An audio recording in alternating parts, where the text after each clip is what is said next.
Bienvenue sur la chaîne YouTube de l'association Avoir un PC gratuit à Bordeaux-Mérignac, www.ampcg.fr. Aujourd'hui, une petite information technique sur ce setup qui est en cours de montage, le Corsair iQ 5000T RGB.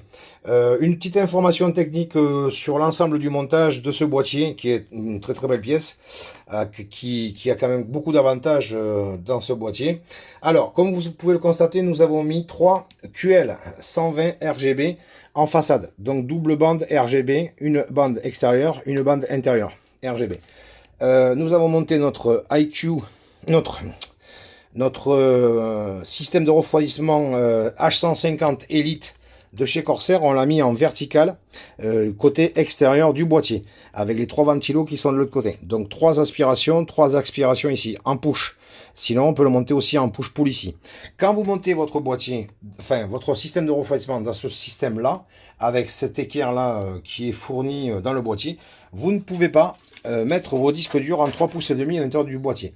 Ça ne passe pas. Quand vous avez votre support de boîtier qui est monté comme ça, et bien vous êtes ici à ras.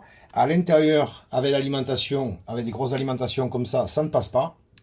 Et puis le tiroir inférieur du rack ne passe pas, il vient toucher le bas du radiateur. Donc dans cette configuration là, vous ne pouvez pas monter votre rack de disques durs en 3 pouces et demi. Pour ce faire, si vous en avez besoin de vos disques durs en 3 pouces et demi, il vous faudra passer sur cette configuration là. Il faudra mettre votre radiateur en 360 soit sur la façade avant, soit sur le dessus en version top. Voilà. Là, vous pouvez, à ce moment-là, vous pourrez monter votre rack en 3 pouces et demi à l'intérieur du boîtier, sans aucun souci.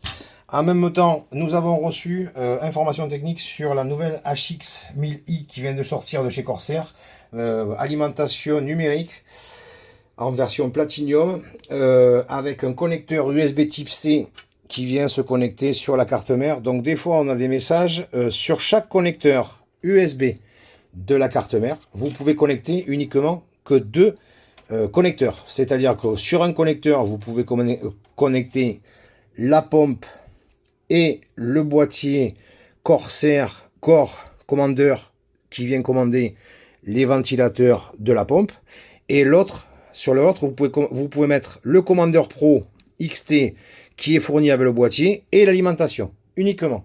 Si vous voulez mettre plus que ça, il faudra rajouter un adaptateur système qui permet d'avoir plus de USB. En même temps, petite information technique, nous avions monté au départ le 980 Pro de chez Samsung. Et là, on l'a changé pour le MP600 Pro XT de chez Corsair, qui a des performances beaucoup plus supérieures. Donc, comme vous pouvez le voir ici, le système de refroidissement du radiateur en aluminium vient... Alors, il faut enlever le système qui vient sur la carte mère là, voilà, et le mettre directement dessus, connecté sur la carte mère. Nous avons reçu également ces nouvelles barrettes, les Corsair Vengeance RGB Pro SL en 2x16 32 Go 4000 MHz. Voilà, donc quand le système XMP n'est pas activé, elle tourne à plus de 2000 MHz, et quand le système est activé, elle tourne à plus de 4000 MHz. Autre information technique sur ce boîtier, nous avons mis dessous, ici on a le système Windows qui est dessus avec donc le 1 Tera en PCI 4 de chez Corsair. Dessous nous avons mis un disque de 2 Tera de chez PNY qui a de très bonnes performances aussi en PCI 3, en sachant que PCI 3 vous êtes à 8 giga transfert par seconde, qui correspond à 1 giga en PCI Express. Et là vous êtes en 16 giga transfert par seconde sur le PCI 4. Donc on double à chaque fois. Et le PCI 5, ça sera 32 giga transfert par seconde. Donc là, sur la vidéo précédente, nous vous avions parlé que les grosses cartes graphiques ne pouvaient pas se monter dessus. Les cartes graphiques qui font 3 slots et demi en vertical ne peuvent pas se monter sur ce boîtier.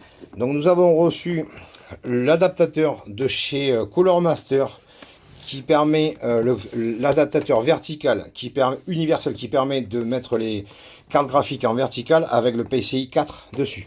Donc on va finir de monter ce boîtier Et on vous donne rendez-vous dans quelques jours pour faire les tests de Userbench sur cette nouvelle machine. Si vous avez aimé la vidéo, pour information technique, n'oubliez pas de liker la vidéo. Merci beaucoup, à bientôt.